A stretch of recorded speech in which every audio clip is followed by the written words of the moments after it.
નમસ્કાર KTV news ગુજરાતીમાં હું છું જલ્પા। પાકિસ્તાનના વડાપ્રધાન ઇમરાન ખાને ધરપકડ કરાયેલા ભારતીય પાયલટને આવતીકાલે જ મુક્ત કરી દેશે તેવી નરેન્દ્ર મોદી સાથે ફોન પર વાતચીત કરવાના પ્રયત્નો પણ કર્યા હતા।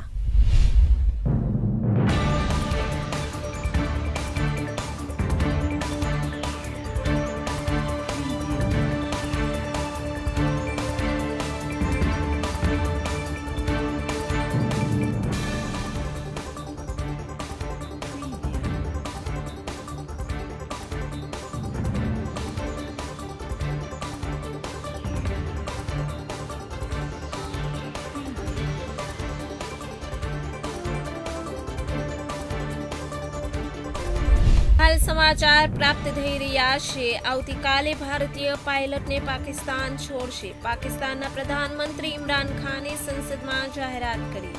દેશમાં પાયલટ અભિનંદનનું સ્વાગત કરવામાં આવશે। ભારત પાકિસ્તાન વચ્ચે ચાલતી સમજોતા એક્સપ્રેસ પાકિસ્તાને કરી રદ। અટારી સ્ટેશન પર અટવાયા 42 મુસાફરો। અત્રે ખાસ ઉલ્લેખનીય છે કે 2 દિવસ પહેલા ભારતીયનું મિંગ 21 પ્લેન કેશ થયેલ જેમાં તેમના પાયલોટ અભિનંદનને પોતાની અગમચેતીથી પેરાશૂટમાં ઉતરીને પાકિસ્તાન સરહદમાં ઉતર્યા હતા, જ્યાં તેઓની પાકિસ્તાન સૈન્યએ ધરપકડ કરી હતી, જેને આવતીકાલે માન સહિત છોડવામાં આવશે તેવી પાકિસ્તાન સંસદમાંથી વિગતો જાહેર કરવામાં આવી છે। Bureau report, Rajkot, KTV news Gujarati.